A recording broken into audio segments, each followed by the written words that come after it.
History has recorded the facts of Apollo 16 as the fifth manned mission to the lunar surface. But the facts don't tell the whole story. The crew accumulated more memories during their 11-day flight than most people acquire in a lifetime. The mission was commanded by veteran astronaut John Young, with rookies Charles Duke and Thomas Ken Mattingly. This is their story.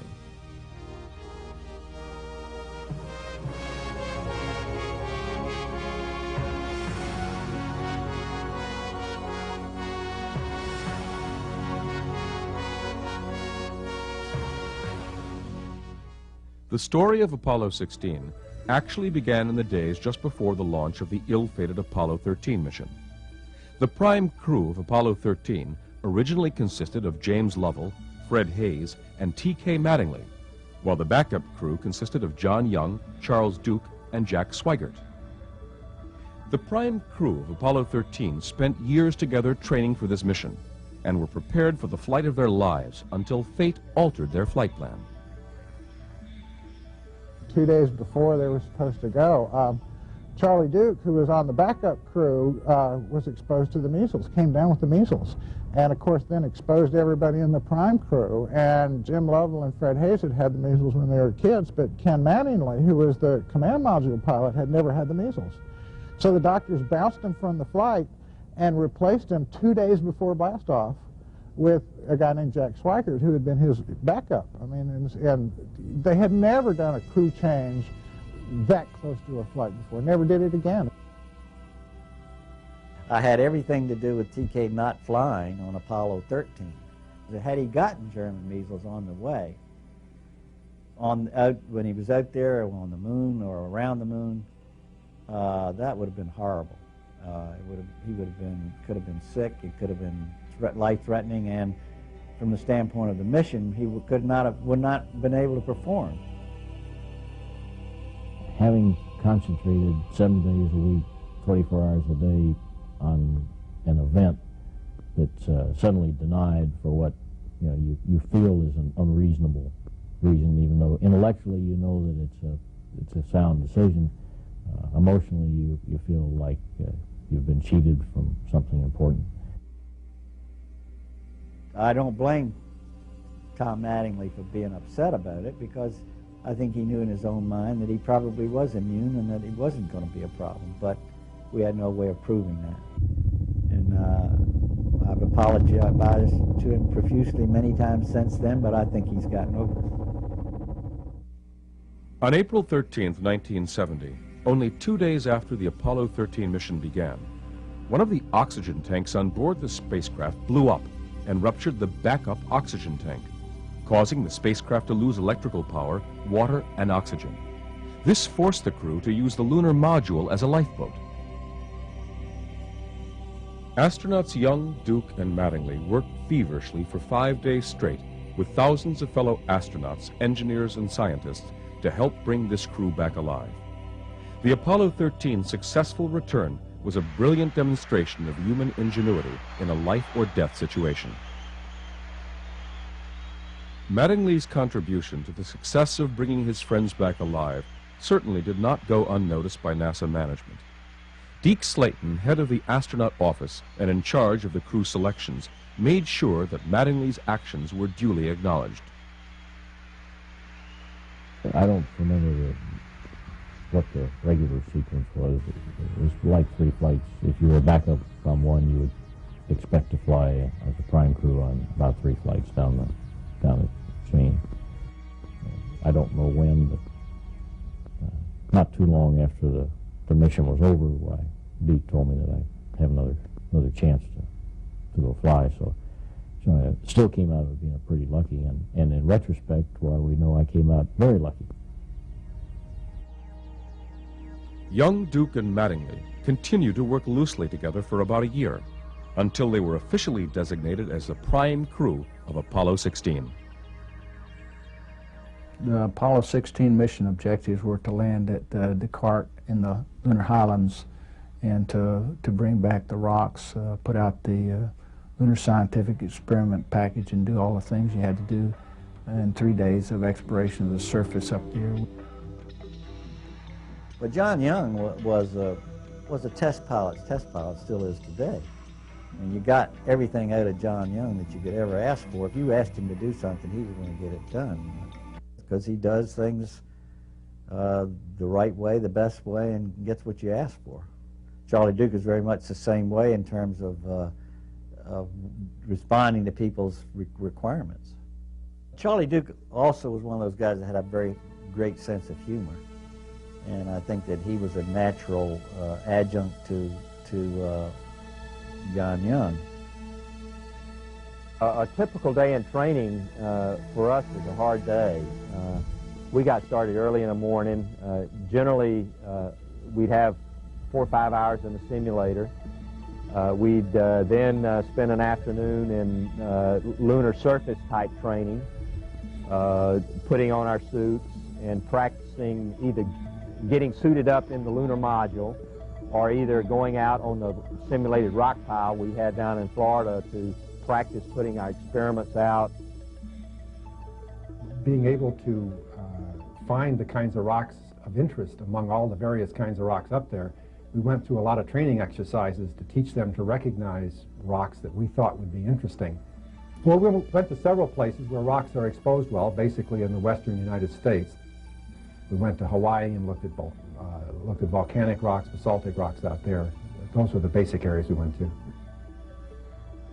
We'd had a lot of training in geology. We'd been, actually, Charlie Duke and I had been training for lunar geology since 1960s, early 1960s. So we had a lot of training and pretty much knew what kind of rocks to pick up. But I was just talking with one of the guys who worked with Charlie Duke and John Young on the 16 crew, and he was describing an incident where when we did our training exercises, we had the guys wired with radios like they were going to be on the moon, and they were talking to a back room. And they started screaming about how they really found this really neat rock and how there was really life on the moon, and what they found was a rattlesnake. And when they got up there, they were kind of jumping around and jumping away from it. It was quite amusing. Another aspect of the training was the preparation for the long treks ahead in the innovative lunar rover. After the shakedown tests done on Apollo 15, this rover would allow Young and Duke to go further and faster than ever before on the lunar surface. The rover was really a unique car. It was electric. It had 2 batteries. Each wheel had its own electric motor, so it was 4-wheel drive. They had a double steering system. In other words, you could steer with the front end and the back end.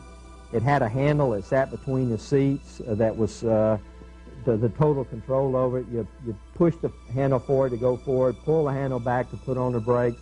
If you wanted to turn left, you push the handle left, and the car, of course, turned left. It was a highly maneuverable machine.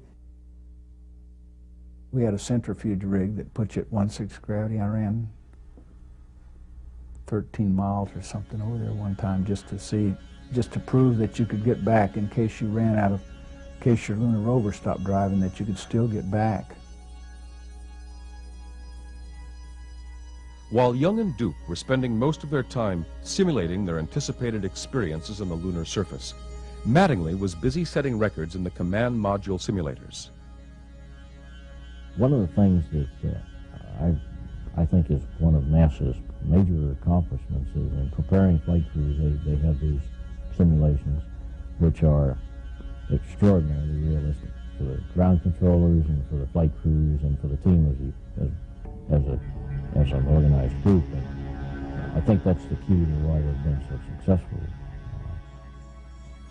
And he was good. I mean, we're like, he was the world record holder for hours in the simulator. I mean, he had simulated this flight for a couple of 100 hours. You know, he was ready. After having spent well over 2 years in training and about 2,000 hours in simulators and test facilities, the crew was finally quarantined in anticipation of their historic mission.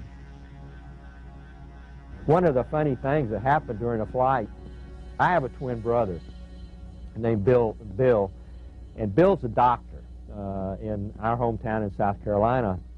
Before the flight, we were in quarantine.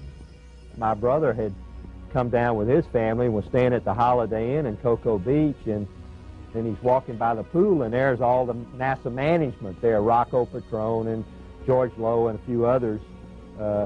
And they looked at him, and their initial thought, we found out later, was, this guy's broken quarantine. What's Duke doing out here? He's supposed to be in quarantine.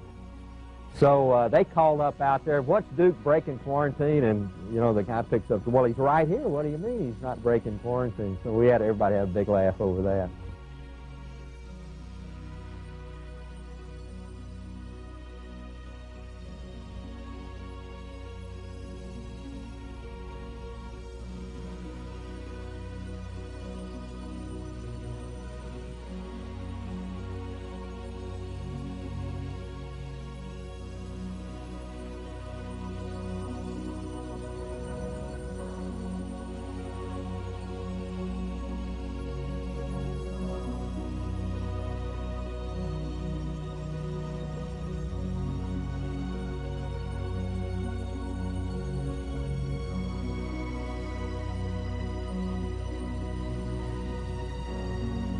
Once young Duke and Mattingly were strapped in, there was nothing more that they could do but sit there and ride on 7.5 million pounds of thrust once the launch began. Their heart rates that were monitored in mission control proved to be higher during the launch than at any other time in the flight.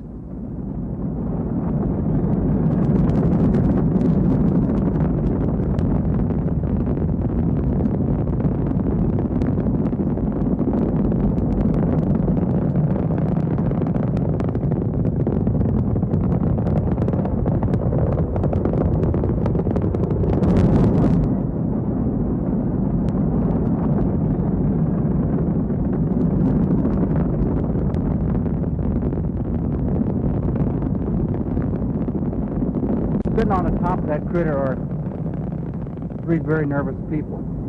Charlie Duke, Ken Mattingly, and me. People said that when that vehicle left the ground, it shook so much that the ground vibrated. You couldn't prove it by me. I was sitting in the top of it.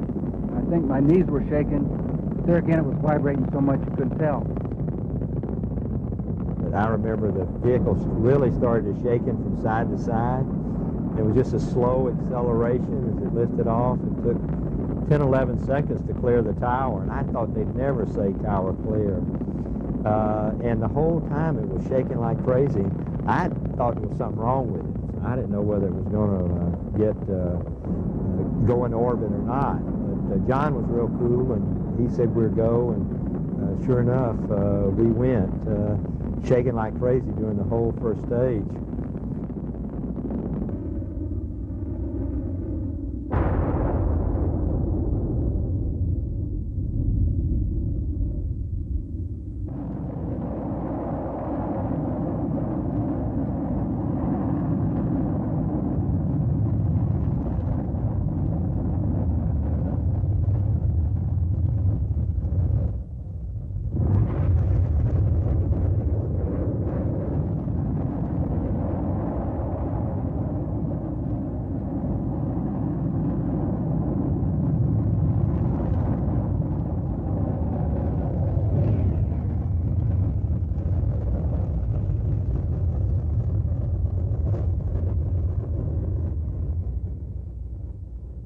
That was shut down right on the money.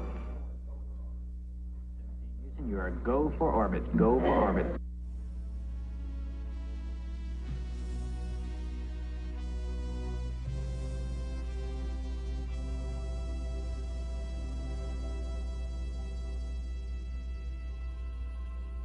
Or go for TLI. Roger. Guys, I've got the word you wanted to hear. You are go for TLI. You're go for the moon. After the crew fired their engines for the Trans-Lunar Insertion, or TLI, the main spacecraft containing the crew, known as the Command and Service Module, detached from the fourth stage rocket booster and turned around to pick up the lunar module that was tucked away in the booster. When we turned around and saw the lunar module, it was like that, and those flakes coming off. It was really scary. We thought we had a fuel leak, but it turned out we didn't. The crew settled down for their 3-day, 240,000-mile adventure to the moon, while still looking back over their shoulders at the planet they just left. Yes, we looked out the window, and the Earth was in our window just like that, in the black ground, and it started to get flat. You no longer saw it in 3 dimensions. It's about that time when you're going to the moon. I personally and the other fellows that were with me, we started to wonder if we hadn't bitten off more than we could chew.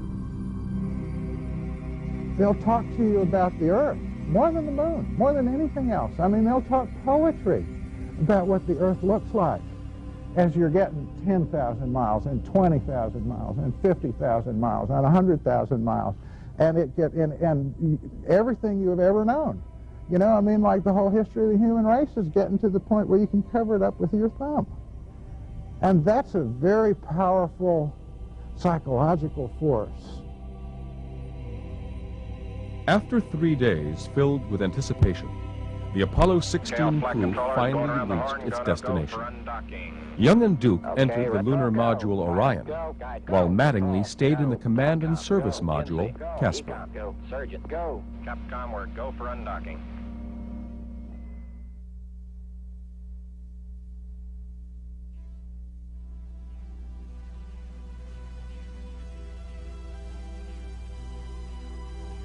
Just after the lunar module detached from the command module, Mattingly tested the main engine's primary and backup steering systems before he was to fire the engine to correct the spacecraft's orbit. Mattingly found that the primary steering system worked perfectly, but when the backup system was used, the entire spacecraft unexpectedly oscillated violently. The failure of either primary or backup steering systems was cause for a mission abort. If this problem proved to be a system failure, then the crew would have to return home immediately and hope that the remaining steering system would not fail as well. Get them back together, get the things back that they want them, get them mentally prepared to do what they're going to do.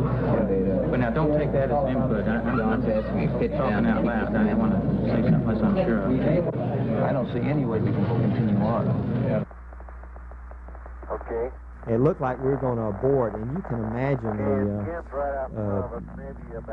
the disappointment we had at this point to think that we were going to have to abort the mission. We'd come through 240,000 miles, and we'd been training for 3 years almost, and here we are 8 miles away from our landing site. We can see it, and they're about ready to tell us to come home. Will you confirm forward on me?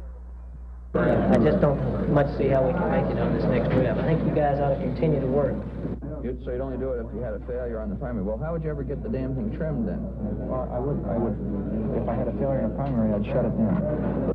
Coming back kind of initially from... With the near-fatal Apollo 13 mission still fresh in everyone's memory, all of NASA's engineers, astronauts, and contractors immediately swung into action to either help Mattingly solve the problem or abort the mission and get the whole crew back home safely as soon as possible.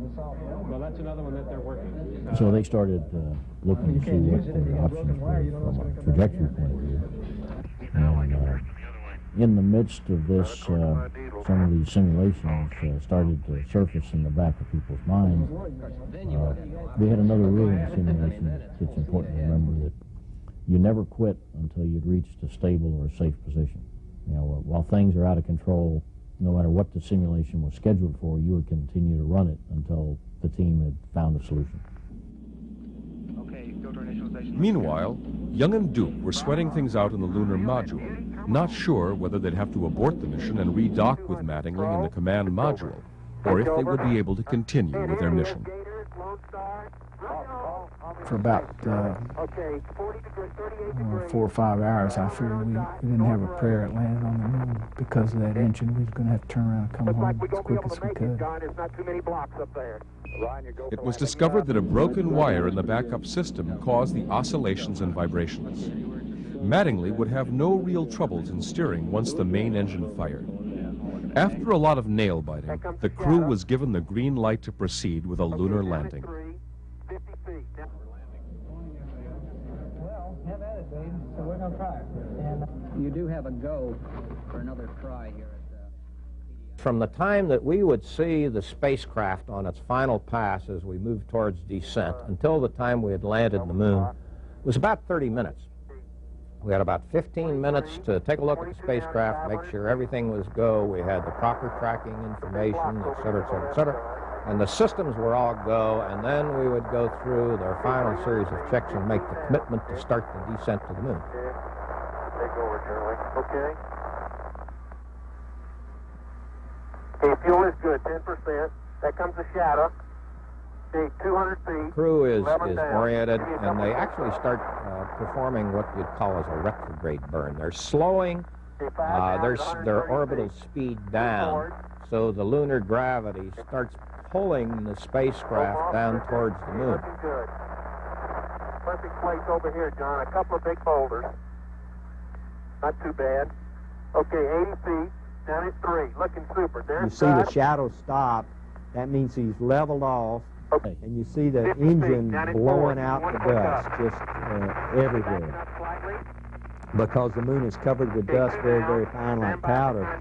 The little black rods you see below the landing pads are electrical probes, and when they hit the moon, they turn on the lights at contact, you shut the engine down, and you dropped in the last 4 feet. And it was like, Yahoo, Houston, old Orion is finally here. Wow! Come on, man! Old Orion is finally here, Houston. And mysterious and unknown detours. Pilot planes. Apollo 16 is going to change your image. And it started frame count number 4. Okay, Bravo 4, and keep count how many times you blow off the dust. Well, it didn't work, so... Oh, look, this thing says lock on it, Charlie. Okay, this goes to the other seat. Charlie, this thing tells you what to do. How about that? The new first. This is so super. Oh, boy. Hey, John, this is perfect with the LIM and the rover and you and Stone Mountain and the old flag. Come on out here and give me a salute. I don't know if you can really tell or not, but on the Earth, with all that equipment on and a backpack, we weighed 360 pounds. We trained in Earth at the block field, as you saw in that film, a lot, and you could barely move your big toe. But when you're on the moon and you only weigh 60 pounds, so the jump was delightful. There we go. One of their initial responsibilities was to set up the first space-based telescope, known as the ultraviolet camera and spectroscope. This allowed scientists for the first time to photograph deep space objects without the interference of the Earth's atmosphere, and prove beyond any doubts the many advantages of the moon becoming a perfect base for astronomy. Another experiment package that was to be deployed was a heat flow experiment that was to measure the movement of heat from the moon's interior to its surface.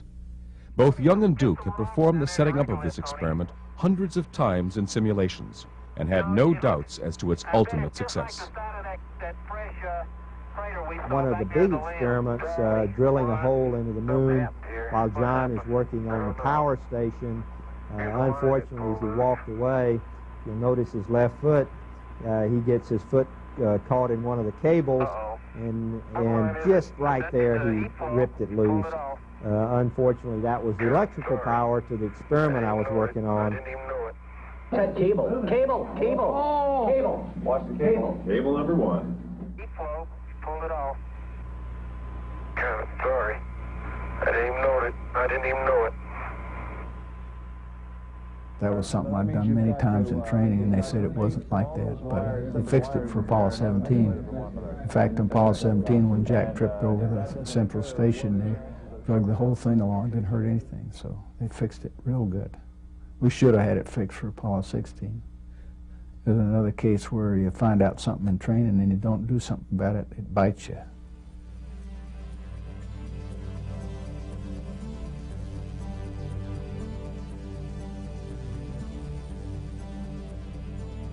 Perhaps the most visually spectacular aspect of this mission to the viewing public back home was when the crew took their rover out to sites far beyond where they landed. Here I am getting in the car, and we jump up and land on the car seat. Then we had to buckle our seat belt because the ride across the moon was rough. No roads up there, but fortunately no traffic either, so you just let her go, and your object is not to run over any great big rocks or to run in any great big holes. We set the moon speed record on Apollo, at least we say we did, which was 11 miles an hour, which was felt like we were literally flying. I think that the thing I remember about Apollo 16 was John Young driving that rover around the surface of the moon, trying to figure out what its capabilities were, turning that thing around corners and driving it like it was a Le Mans race. I thought that was fantastic. All the traverses were designed so that the furthest point away was early in the traverse, so you'd still have the oxygen to get back in case you did something like knock a wheel off a rover. Always a possibility in those block fields that you could go in there and tear the axle right off.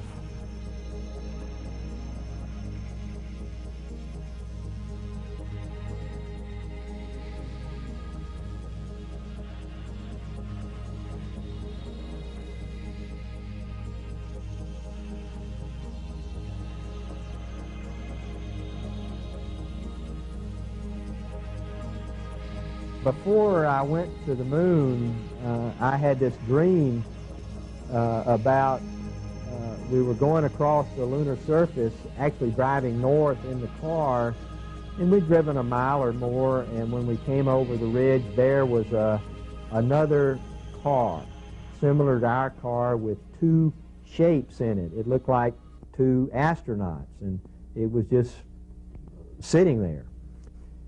All this is all in my dream now. I ran over there and pulled the visor up so we could see who it was, and as I pulled the visor up on the person on the right, I was looking at myself. Turned out astronauts were dead, and Charlie didn't tell me that dream before he went, and I was glad he didn't. I would not like to have known that. There's a rock in the near field on this rim that has some white on the top of it. We'd like you to pick it up as a grab sample. This one right here? That's it. This one right here? That's it. You got it right there. Okay, that's a football-sized rock. It's a great Scott size. Sure you want a rock that big, Houston?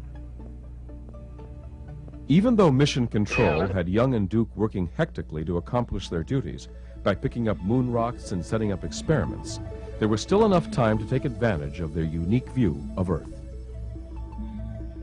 And that's what you can see when you get on the moon. The Earth is 230 or 40,000 miles away, and when you hold up your thumb like this, you can only see the blue clouds, the blue surface and the clouds, and you can hold up your thumb and cover up the Earth. And if that doesn't worry you, well, nothing ever will.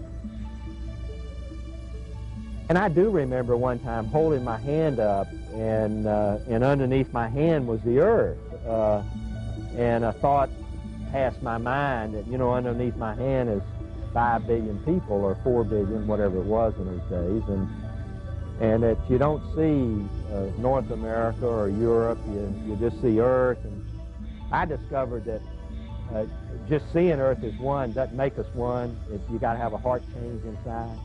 And that's what is going to make us one, is that we get a change of heart. And only God can do that for a person.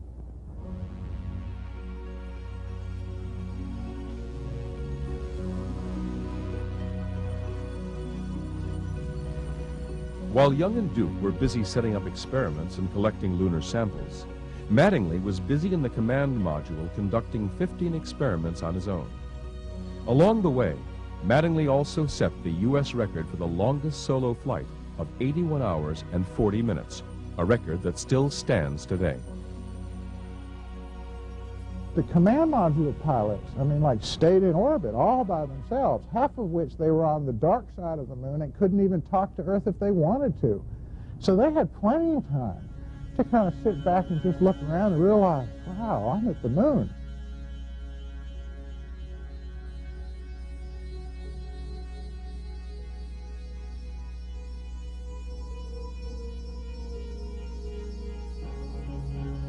You know, they carried music with them. You know, every astronaut was allowed to carry a tape of their own favorite tunes.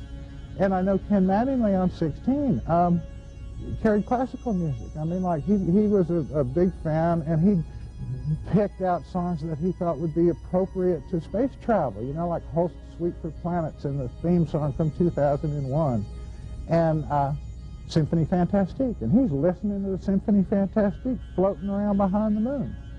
You know, that's the kind of thing that a command module pilot got to do.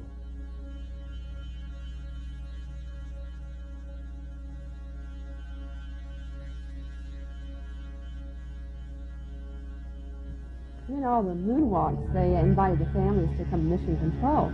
So we went over there during the 7 hours, 3 days for 7 hours, and watched the moonwalk. It was really great to be able to see it on the big screen, mission control.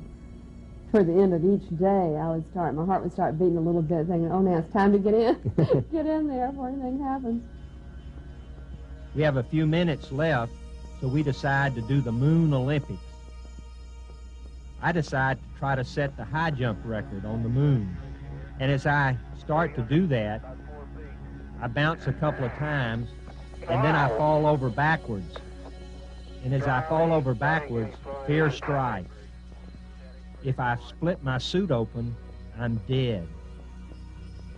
As John helps me up, I get very, very quiet as I listen to the pumps and the oxygen flow in the suit. Fortunately, the suit holds, and my fear subsides. The size of that biggie, it is a biggie, isn't it?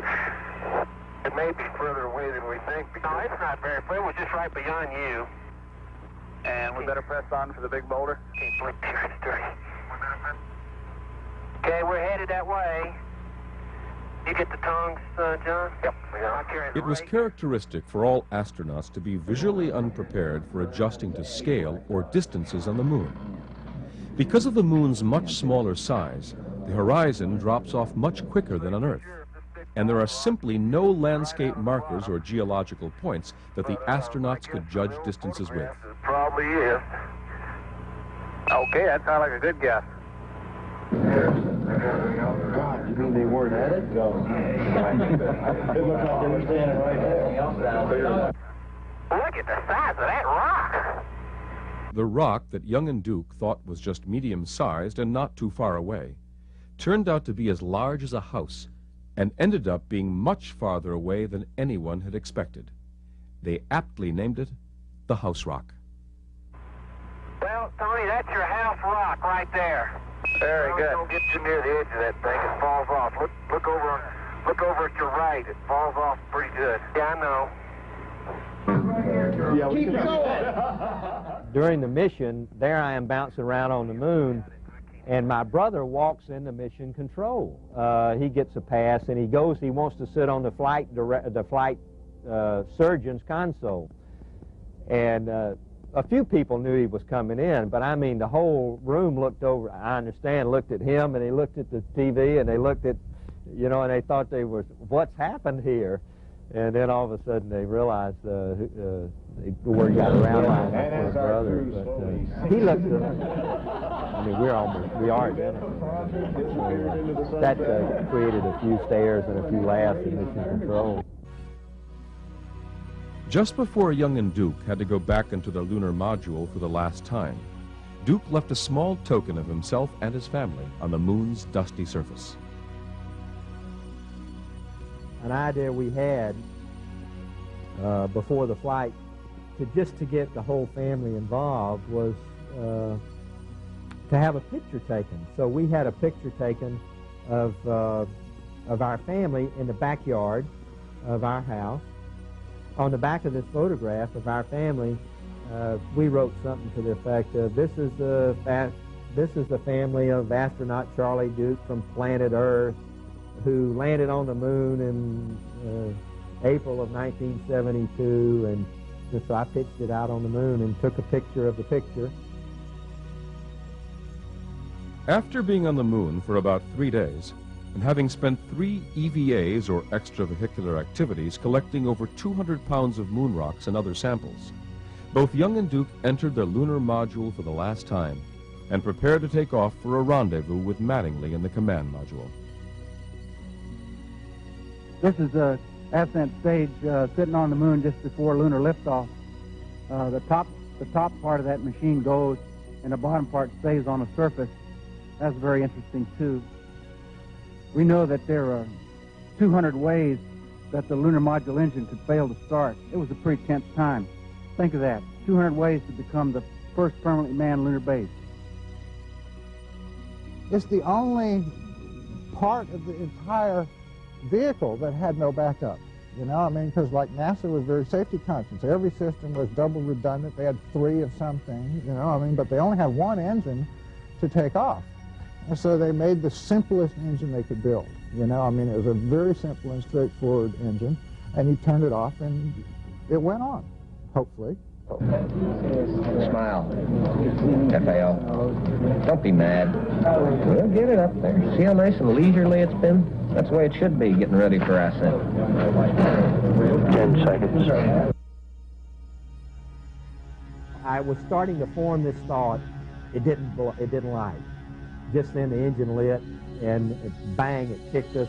And then from then on, it was a wild ride. It was like riding a fighter plane. And it was some ride. Man, feel this baby go. And that was the feeling we had then. And it was just exhilaration riding this thing back in orbit. And right there is the descent stage, and back there is the rover.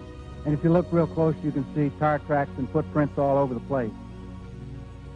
But if we accept the thing that the President said we would do, more human solar system exploration, you know, it won't be too many years before somebody would be wanting to pave a lunar freeway right through this place. A lot of people think that we did all this moon work in a secret movie lot in Arizona. And this proof positive that we were there. And of course, I have the gray hairs, and so does Charlie Duke, to prove that we were up there. Especially the old-timers in South Carolina, you know, we did it with mirrors in Arizona or something, you know. It's amazing how many people don't believe we actually went to the moon. And I tease everybody. I say, well, I don't know where they sent those other guys, but I know they sent me to the moon.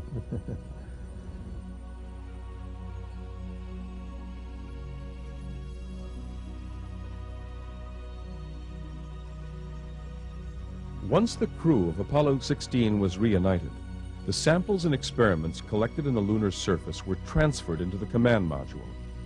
The ascent stage of the lunar module was jettisoned, but its movement afterwards became unstable and unpredictable, requiring the crew to take evasive action to avoid a collision. Before leaving the moon's orbit, the astronauts released a 6-sided satellite designed to orbit the moon and monitor the solar wind, interplanetary magnetic field, and deviations in the moon's gravitational pull.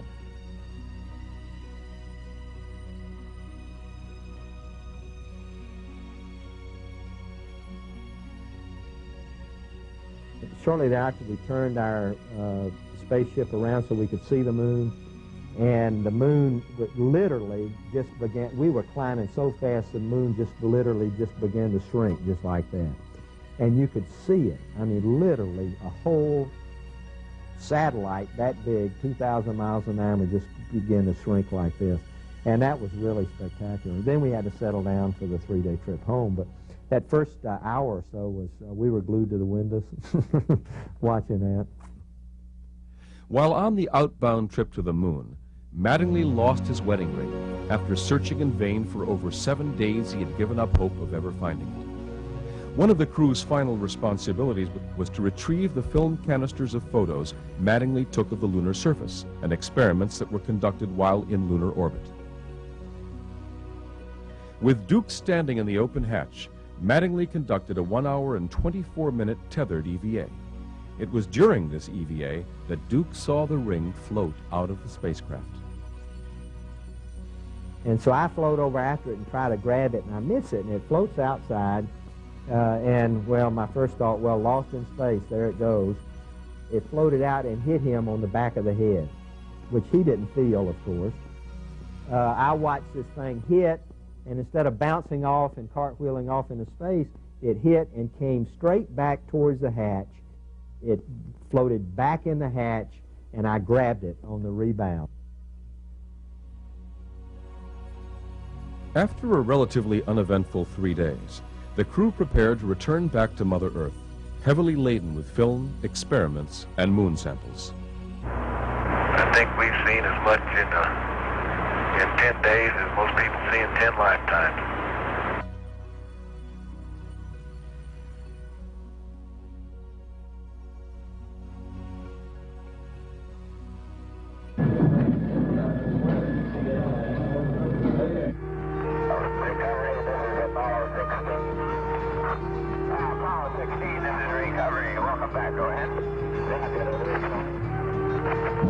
That is beautiful, isn't it?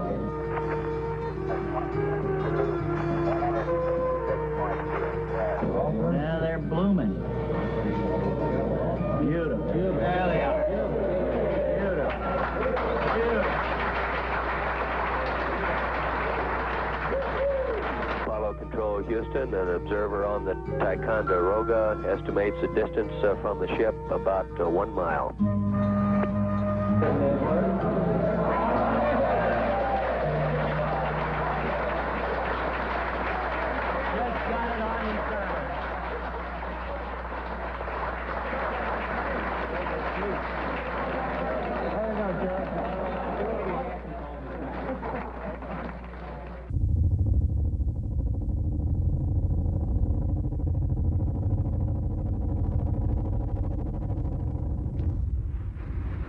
Well, the complete mission, this is true. We've always had, I won't say it's a superstition. If you look at a lot of the hype you see in TV and movies, they see us celebrating virtually every event in the mission. That is not the case.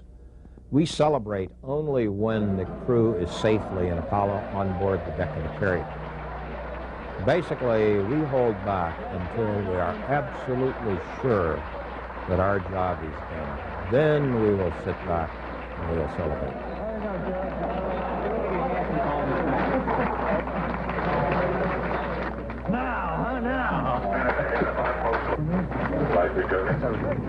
You saw an example of goal-oriented teamwork in action. The kind of thing that made this country great and the kind of thing that's going to keep it that way. Thank God for America, and thank God for this country that has let us work in such a marvelous program. Then we passed around cigars in this thing, and this is when we could smoke in the control center. And people would do this, and we'd light up the cigars. And that was, hey, our thanks to the team. And there was just a feeling of togetherness, bond, unity, accomplishment. It was just the most marvelous feelings in my entire life that existed in this room. Well done, young man. Outstanding. I cannot touch that cigar anymore. I cannot. The house was full of gin, and the champagne bottles were ready to unpour it. At this point, they did. They just popped the champagne bottles as soon as that splash came, and we were celebrating. Cigars came out of mission control, but we had the champagne.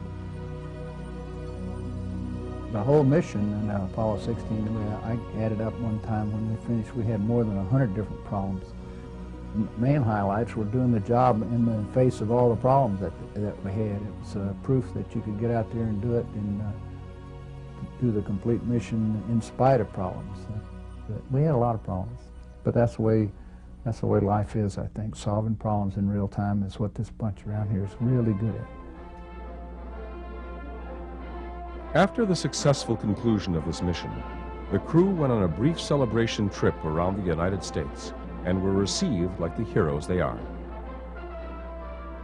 I mean, the country was really nice. My hometown had, they put on a great big celebration, Charlie Duke Day, and we had a little town of 8,000 or 9,000 people. There must have been 40,000, 50,000 people show up from every community around, and the governor was there of South Carolina.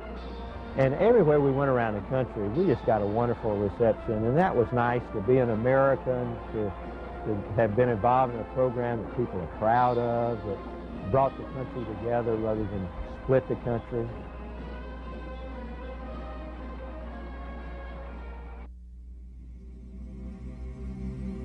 John Young went on to become the commander of the very first shuttle mission in 1981, and also commanded a second shuttle mission 2 years later, setting the record for the most trips into space. Young decided to stay with NASA as the special assistant to the director of the Engineering, Operations, and Safety Division at NASA's Johnson Space Center. His 30 years of service as an astronaut was recently honored when he was awarded the Outstanding Leadership Medal by NASA's administrator, Dan Golden. Recently, John was asked why, after such a lifetime of achievement, after so many other astronauts have retired, that he still came to work at NASA day after day. And he said simply, because there's so much left to do.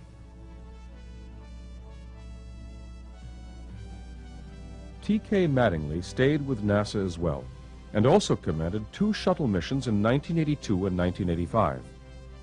After leaving NASA, Mattingly entered the private sector in the aerospace field, and is currently the vice president in charge of the designing and building of Lockheed Martin's X-33, the next generation of NASA's spacecraft.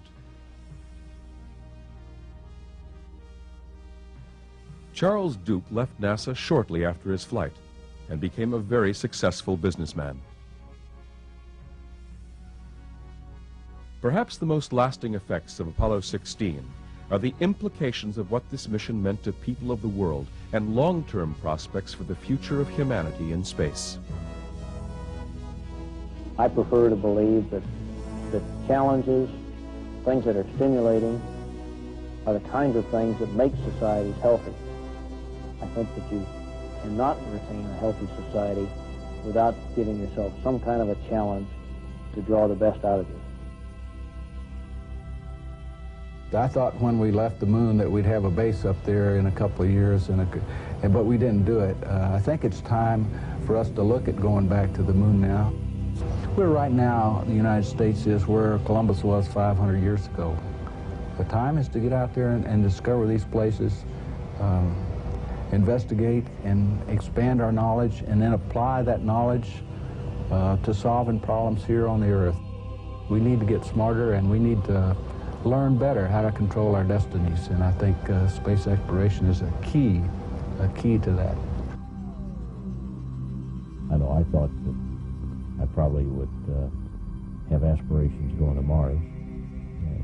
Somewhat naively, in retrospect, I assumed that we'd go to the moon and then just press right on to the next destination. The future of humanity may well depend on our ability to conquer space.